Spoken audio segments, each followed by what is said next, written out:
press businesses. The numbers are the numbers. They don't lie.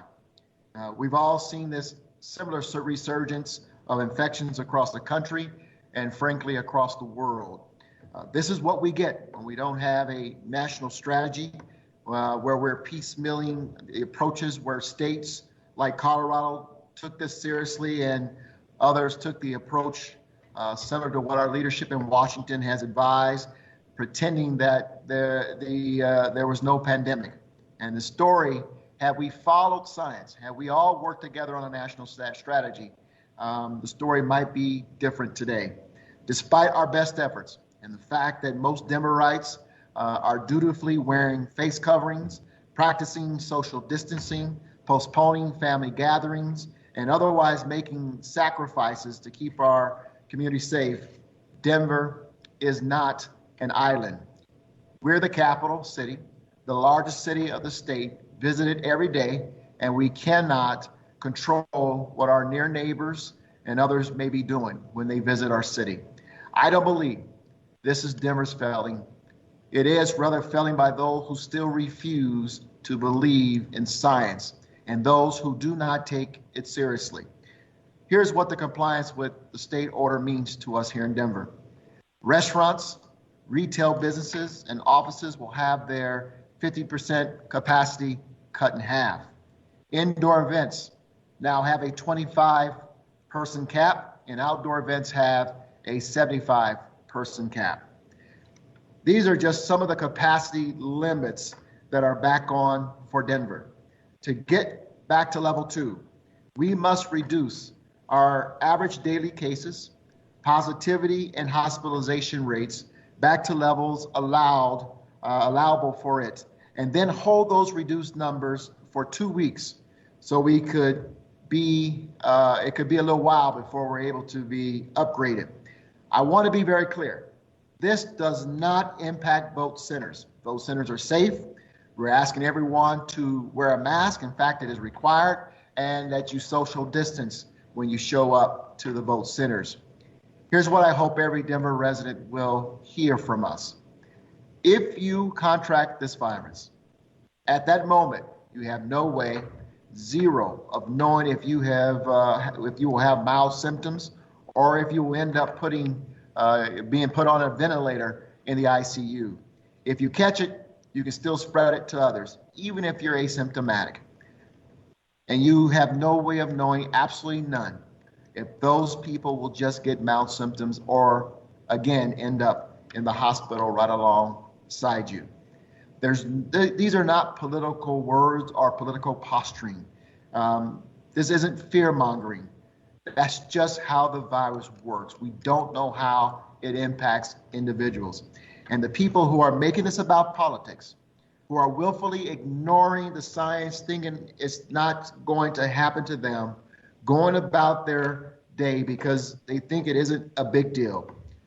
This is the result that we see. The wave, the peak, the rise, impacting lives, putting people in danger, and again, impacting our economy. Since March, we've all been working hard, pushing a boulder up the hill, slowly, making progress, getting back to normal.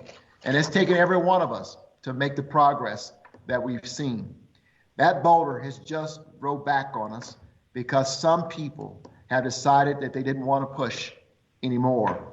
A lot of people have put in a lot of hard work and made a lot of sacrifices to suppress the spread of the virus in our community. Folks have put a lot of the aspects of their daily lives on hold to help get this virus under control. Businesses have faced a lot of hardships, bordering on going out of business altogether to keep their doors open. I've already heard from some of those business leaders. Families' health have been at risk. People's livelihoods are at risk. Our kids' success in school is at risk because some people didn't take this situation seriously. We all have to step back now. If we're going to make it through this, if we're going to get anywhere close to normal in the near future, we all have to take on the responsibility to help make it happen. We can get this thing back under control, but we're going to have to take more of a serious approach to doing it. Get back to the fundamentals that helped us to get that boulder up the hill. Thankfully, as one bright spot in this order, the variances that have been granted by the state for capacity at things like our arts and cultural institutions, those will remain in place. And now I'm going to turn this over to Bob McDonald, our director, who's been working very feverishly to help save the city, to talk more in depth about what this order means for Denver and what we all need to do. Bob? Yeah, thank you, Mayor. I want to thank everyone who's able to join us this morning. I'm going to share my screen here and kind of go through some slides, give an update on where we are. So here's where we are at this point. This is a curve, the epi curve. I know that many are familiar with this, and you can see how this virus has responded from day one. We saw the first spike in May, and you can see what the case numbers were at that time. And then shortly after July, we saw another spike. And now we are up here at a cumulative incident rate, a 2-week period of 385 cases per 100,000 in this city of Denver. We need to get down to 175 cases per 100,000 for a 2-week incident rate. So you can see the work that we have to do here to get back to where we were before this level that we're in now. You see this little dip here at the end of the epi curve. That's just a delay in reporting. That is not an indication that it's starting to move in the right direction. In fact, all indications are that it's going to continue to increase unless we all pull together and do everything that we can. When you look at the state's dial, any one of our citizens, any stakeholder can look this up, just CDPHE dial, and it's going to take you to this, the metrics that the state health department looks at to determine where local jurisdiction should be. And I want to point this out right here. This 384.6 now cumulative case rate for a 2-week period, and we need to get down to 175. I want to point out here that with respect to that metric, that single metric, we are already moving towards a stay-at-home order if we don't get this under control. You can see that the other two metrics here are trending in the wrong direction, along with our cumulative case rate. So we have a lot of work to do together, and we can get there, but we need compliance, and we need to stop looking at this as just the flu. And I'm going to talk about that in a minute. So what is different here? When we saw the high case rate back in March, and then after the holiday in the middle of the summer, we didn't have the high positivity rate that we have now. We're seeing an increase in all age groups versus just the older population early when the pandemic came to Denver. We are seeing hospital admissions go up. ICU capacity is diminishing. And so we need to get on this and get on it quickly. I want to talk a little bit about the positivity rate. I hear this question over and over again. Isn't the positivity rate going up because you're doing more testing? And that is absolutely not accurate. The positivity rate is going up. The more testing that we would do, generally you would see the positivity rate go down because we're testing more people who do not have the virus. But that is not what we're seeing. Early on in March, and as we increased testing, we saw the positivity rate do just that. It was going down, but now with increased testing, it is actually going up. So I want to dispel that idea that with more testing, you would see the positivity rate go up. That's only going to occur if you have more incidents of the virus in our community. I already mentioned that we're seeing an increase in all age groups. You can see here that the highest percentage of those that are tested as positive continue to remain in our younger population, those that are in their 20s and early 30s. And I want to reiterate something else here, that if you are in that age group and you're not concerned about wearing face coverings because you think that you will withstand the symptoms of this virus, remember that you can carry it to many other people who will not do as well. You may not even know that you have it, and you can still spread it to others if you're not following public health controls. I mentioned earlier what's different with what we're seeing now versus what we saw earlier in our course through managing this pandemic. In early March, you saw that hospitalizations were up, primarily due to the fact that we were seeing the older generation being impacted here, and they don't withstand the symptoms of this virus as well as younger people do. And then look here, after July, we saw hospitalizations rates go up. But if you look at where we are now, case rates are going up, and hospitalizations are going up as well. We are on this track right here, where hospital systems could become overwhelmed in the next couple of weeks. It could happen that soon. So we need to turn this. We need to turn this around quickly here. This has to stop. For those of you who might be in this, doing things that. Like we see in this picture here, that this has to stop. We have done everything we can to enforce compliance. In these types of settings, it's very difficult to do that.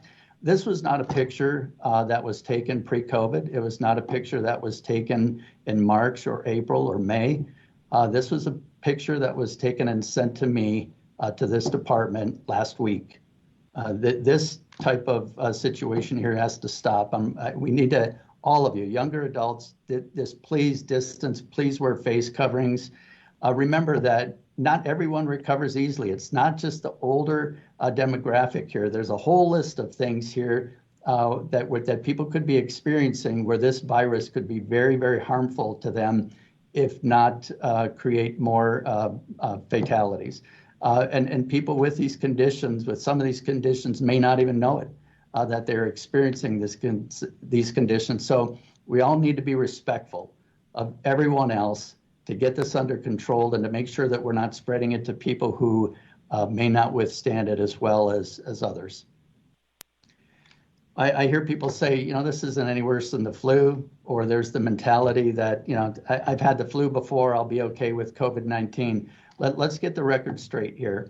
The differences here. You can see that what I've laid out here, some of the differences on how the flu generally can come on pretty quickly, where with COVID-19 comes on a little bit slower. And just take a look at the death rate. This is 2019 data, as many as 62,000 deaths.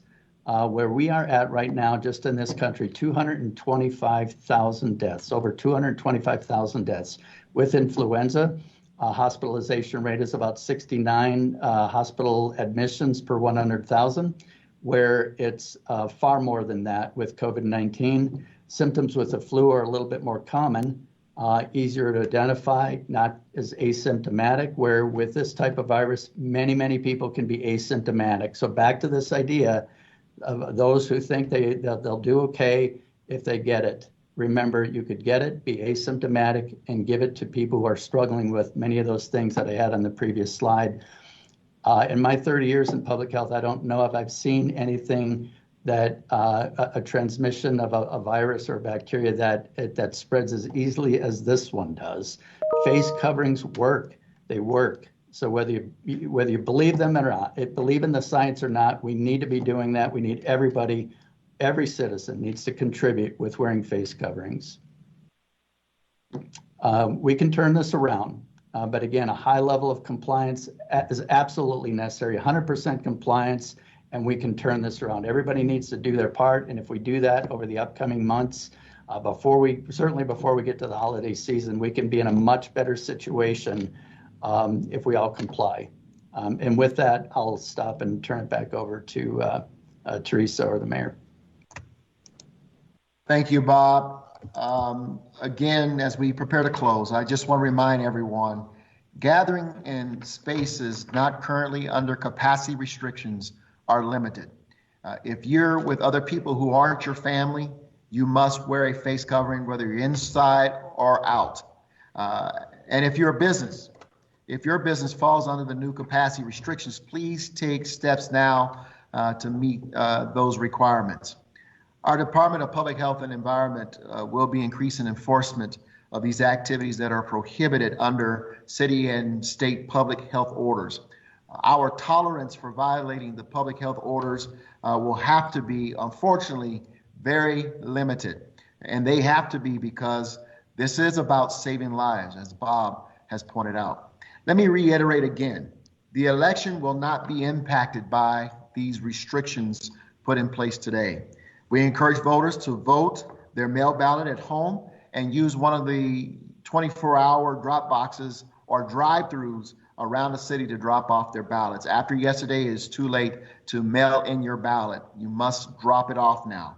If you need a ballot, the clerk and recorder offers curbside pickup at designated locations. Again, we encourage people to go to denvervotes.org to find out how you can obtain a new ballot if you need one. If you have never received one, that website should help you. If you want to vote in person, vote center and polling centers are open from 8 a.m. to 6 p.m. all this week.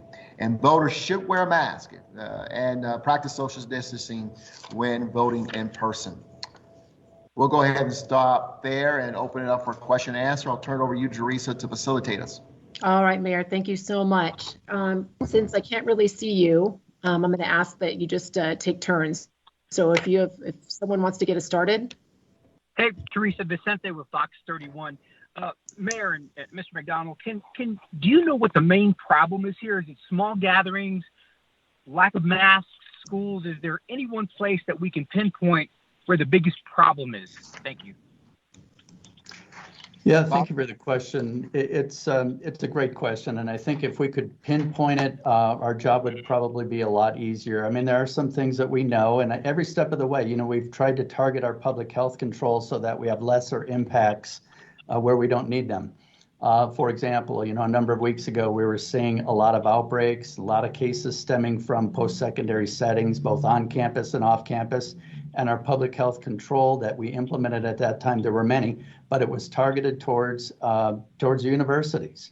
What we're seeing now is a decrease of cases stemming from those, and it's more general. All venues can contribute, restaurants, park settings, backyard settings. We can see cases from all of those settings. And so we need to comply with regardless of where we are.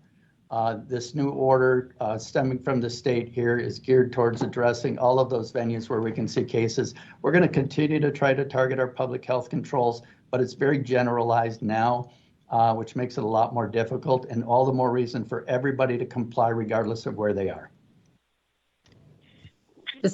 Vicente, thanks. Next question, please. This is Sonia with 9 News. Sonia, go ahead. It's just a quick question. I wanted to ask, given Halloween weekend, are there any rules that you want people to keep in mind? Will there be trick-or-treating? Will there not? What will be the rules? Yeah, we put out a lot of guidance for Halloween. But before I go into talking about the specifics of that, if we can do things safely, let's try to keep doing those things that we can do. There's a real behavioral health component to all of these restrictions. So if we don't have to restrict something, if we don't have to prohibit it, we want people to still engage, and that's the case with Halloween. That being said, let's do it safely. Okay, if you're going to take your kids out, just take your kids out that are in your household. Don't go out with your neighbors. Don't go out with kids. Don't go out if you're with other kids. Certainly don't participate as a trick-or-treater or as somebody who's handing out candy at the door. If you've been sick or anybody in the house has been sick recently, wear face coverings. Just the Halloween mask, if you will, is by itself is not enough. There should be a face covering under that. So many things that we can do here to celebrate Halloween, but do it safely. And I want to say this is not the time for large Halloween parties for younger adults. Please do not do that. Find ways to celebrate with those that you live with, but no Halloween parties this year in large numbers. Mayor Hancock, this is Go ahead, this is Esteban with Denverite. You mentioned this is, Denver is not an island. Can you talk a little bit about, are you suggesting that some of these increases are also due from behavior from people coming outside of the city and spending time here? As I think Bob has appropriately pointed out, it's a combination of a lot of things. But as a capital city, as the largest city, with a lot of the amenities that brings people in to enjoy the city of Denver, When you put that together with the fact that we've seen Denverites really follow a lot of the requests that we've made, the progress we made as the city was shut down, people started wearing masks, they social distance, they were practicing good sanitizing efforts. All these things helped us to progress. And then as we started seeing more and more folks coming in and out of the city, visiting, which, we want to make sure our restaurants are successful, our bars are successful, our social places are successful. We start seeing some people not following similar patterns and discipline to help us do this. So it's just a lot of the fact that, we are the focal point. We want people to enjoy themselves in our city. We want them to patronize our businesses, but we need folks to trust and believe that one, science matters, and two, what we're asking you to do is for the benefit of not only yourself, but for all of us who are out there as well. So that's what I'm saying, is that it makes a lot of sense that we would be impacted as the economy open up, but we need people to be smarter about their engagement in Denver and as well as other places. This is Eric. Can I, sorry, is it my turn? Go ahead. Okay. This is Meg Wingeter from the Denver Post. You said about on some of the metrics we're headed toward, we could possibly go toward a stay-at-home order again. So with moving to the second highest level this time, does that then restart the clock? We've got 2 weeks to get the cases out of the stay-at-home range before possibly being ordered up yet another level. I'll let Bob chime in here, but I want to just tell you from a narrative perspective, a commentary perspective, as a mayor, we want to do everything we can to avoid having to shut down our economy again. And recognize that I believe we've already proven that we can take control of the numbers that we are seeing and reverse them.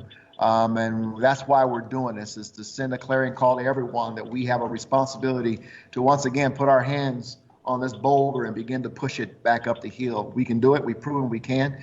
And in order to do that, or one reason for doing that, is to avoid the absolute decision of, again, stalling the economy or shutting it down. And we want to avoid that as at all costs because of the amazing impact that it has on everyone. Bob? Yeah, so it's a great question. And you saw on one of the slides that I had shared that the cumulative case rate is in the stay-at-home portion of the state's dial. But that's not the only thing that is looked at. Certainly hospitalizations again, and then positive rate is not at the stay-at-home phase. However, that is climbing. Hospital admissions is climbing.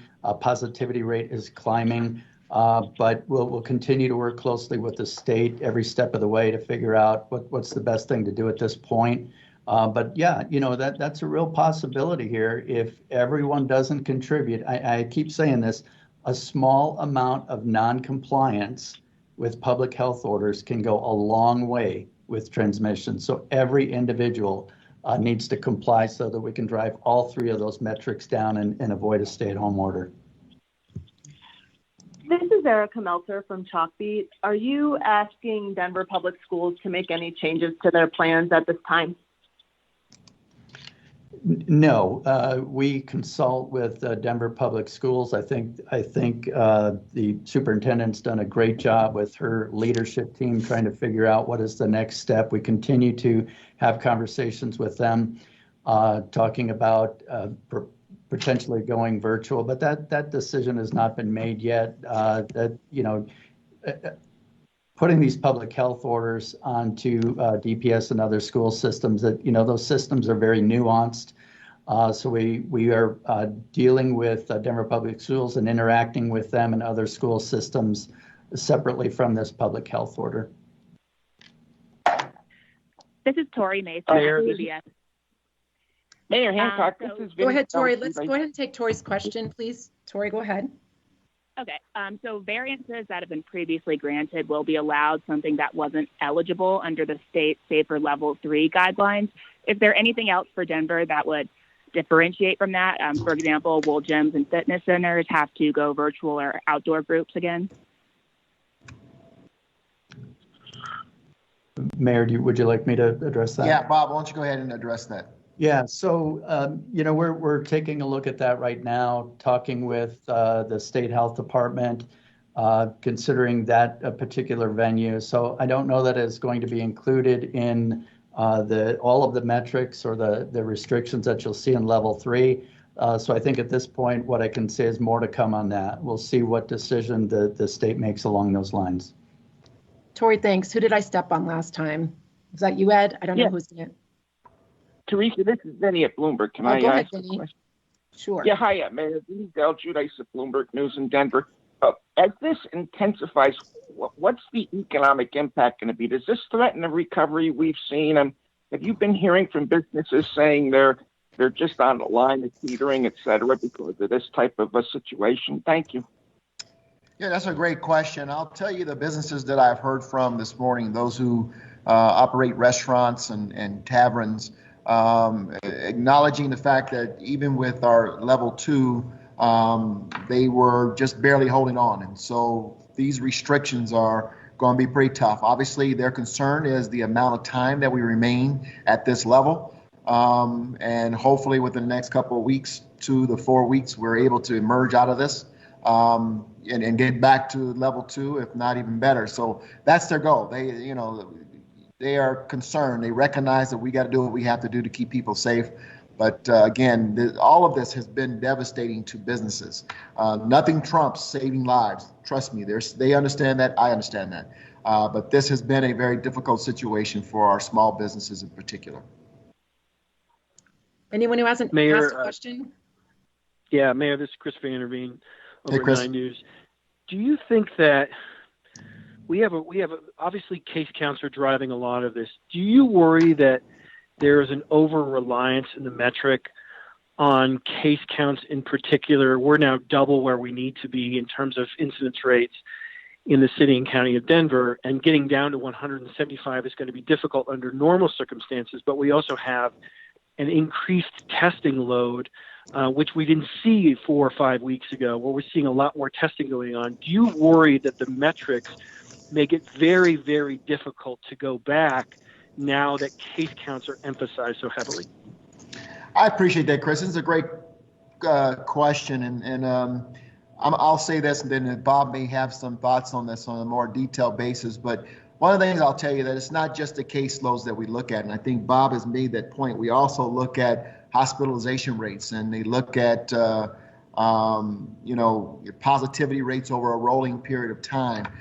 This it's a larger picture that goes into all of this, and what we want to avoid is a situation similar to what we saw back in March, where hospitals were being overrun or were close to at capacity, where concerns about the availability of ventilators, and so it's better to get ahead of that curve, and that opportunity we have now that we didn't have back in March, where all of this just fell on us very quickly, and we had this dramatic demand occur with regards to not only cases but hospitalization rates and the run on ventilators and ICU beds. So the reality is we want to try to avoid all that and stay in front of it, because the alternative, along with the flu virus being in the community, could be absolutely devastating, and again could cost a lot of lives and a lot of serious health challenges going forward. So it is not just the cases. There's a lot of, Bob talks about, you may chime in now, Bob, the metrics in which they look at and all the things that help to impact this decision. Bob? Yeah, so I believe the question was, correct me if I'm wrong here, but is there an over-reliance on this one metric? I don't think so. If there was over-reliance on it, we would have been in level 3 many weeks ago, because we exceeded the 175 limit for level 2. So I think it's, there a lot of thought gone into this decision. I respect the decision. We're going to do everything we can to get down to that 175. And if hospitalizations decrease and positivity rate decreases, but case rates are still above 175, we're certainly going to have conversations with the state health department to see if there's flexibility with that 175 number, because other things are trending in the right direction. So I don't think there's over-reliance on it. We're going to do everything we can to get back down there and take it one step at a time. Having said that, it's important to understand that the longer we hold off with public health orders and the more this transmission becomes embedded into our community, the less effective the restrictions will be. So hopefully this will get us where we need to be, and we'll do everything we can from a compliance standpoint to get at those things that you saw on that one slide with large gatherings of younger adults. Any other questions? Mayor, I do have a follow-up question. This is Vicente with Fox 31. Vicente, hang on one second. Yep. Vicente, did anyone else who has not had a chance to ask a question?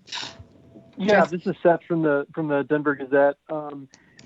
You hear a lot about COVID fatigue and people just being tired and not, some people being tired, and that's why they're maybe not following some of the public health orders. How big of a factor do you think that is, and what can be done to combat it?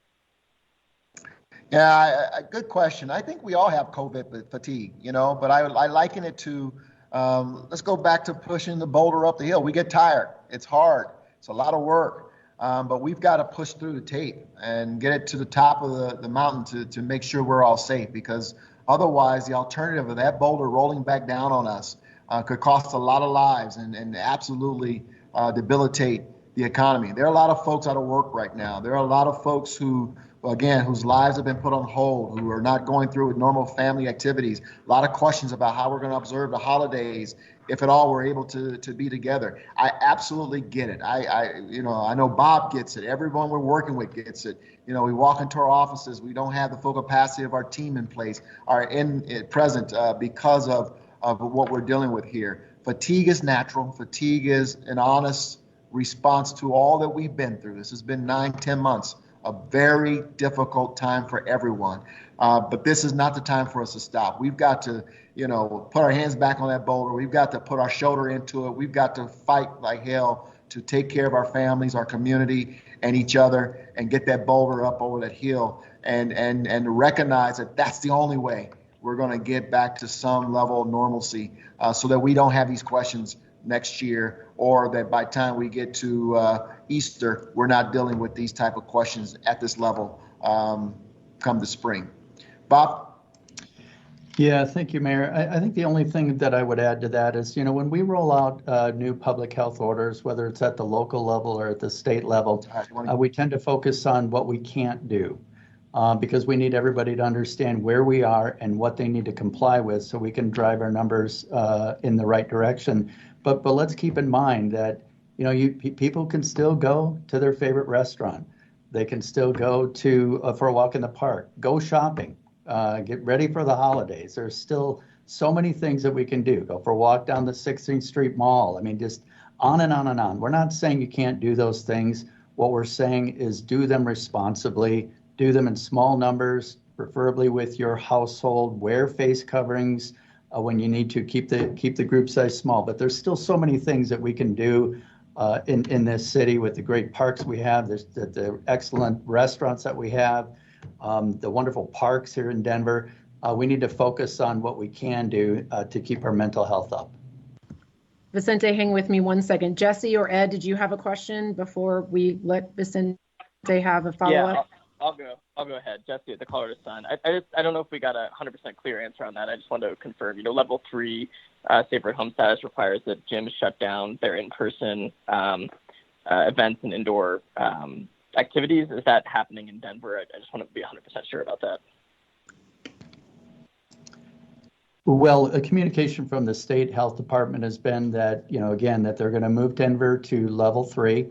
But they are continuing to talk about, to some extent, what I just mentioned, that, are those things where we could maybe take a look at, those areas where there might be a little bit more flexibility for people to keep their mental health up and their physical health. They're having those conversations. And so, again, I don't want to get ahead of what they might be thinking there. As soon as we know how the state will address gyms, we will push that information out. All right, thanks, Jesse. Ed, did you have a question?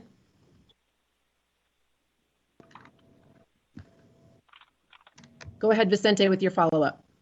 Okay, thank you, Teresa. Mayor and Mr. McDonald, the restaurants in town have been saying that they feel like they're some of the safest places in town for crowds to gather because they follow COVID-19 regulations very closely, and they feel they're being unfairly targeted and that they should be allowed to have more people in them. Why have them reduce their capacity? And that's the first part of my question. And the second part is, will last call be made to be at 10 o'clock now as opposed to 11? Thank you. So Vicente, I'm glad you asked that question because I wanted to make a final point. You give me the opportunity to do this. With just very few exceptions, I can tell you that our restaurants have done a phenomenal job. I, for one, as Bob pointed out, have continued to, meet people at restaurants, under the protocols, within the protocols, I should say. Every waiter, waitress I've had has had a mask on. Everyone walking around the restaurants wearing a mask. Protocols are being followed in terms of number of people at a table. We got to celebrate what our restaurants have done. And they are not targeted. I believe they are impacted by, things out of their control, just like we all are, unfortunately, because there are, again, those individuals and groups of people who believe that who are not taking this seriously and are creating unfortunate situation of spread and putting us back, quite frankly, to level 2 or level 3, excuse me. And so, unfortunately, though not targeted, they're impacted as a result of it. But I want to say this very clearly: our restaurants, for the most part, we've had exceptions, and DDPHE has had to move in to correct that, with corrective action and citation to some extent, very minimally. But I can tell you what I've seen and what I've experienced and what others have experienced, our restaurants have followed the course and have done what's necessary to keep people safe when folks are in their facilities. Bob? Yeah, I don't know that I have much to add. We've done, I believe, since the start of this journey with COVID-19, our department and many other partners, Department of Safety has been phenomenal. I want to thank Sheriff Diggins and Chief Payson helping us out, and Fire Department, of course, helping us out with our testing, but many departments helping out with this. But over the course of this, I believe we've done almost 20,000 visits of regulated facilities of all types, and a very, very small percentage of enforcement action has been taken against those venues. So again, largely compliant. There have been some situations where we had issued a summons, but we look at the number of visits that we've done. I think our regulated venues have done very well. All right, there was a time for final one more question on the last call. Do you have a comment on that? Yeah, I'm sorry I missed that. Yeah, we will need to move into last call. That aligns with level 3, and I believe that's 10 p.m. Thanks, Mayor. Sorry about that. That's all right. Any final questions? And you can always reach out to us also offline, either DDPHE or the mayor's office if you have any follow-ups. So thank you for joining us all. If we can just say two last things. Again, this does not impact our ability to vote or anyone's ability to vote. We want to encourage you all to please share that information. And last but not least, and certainly as important, liquor stores remain open.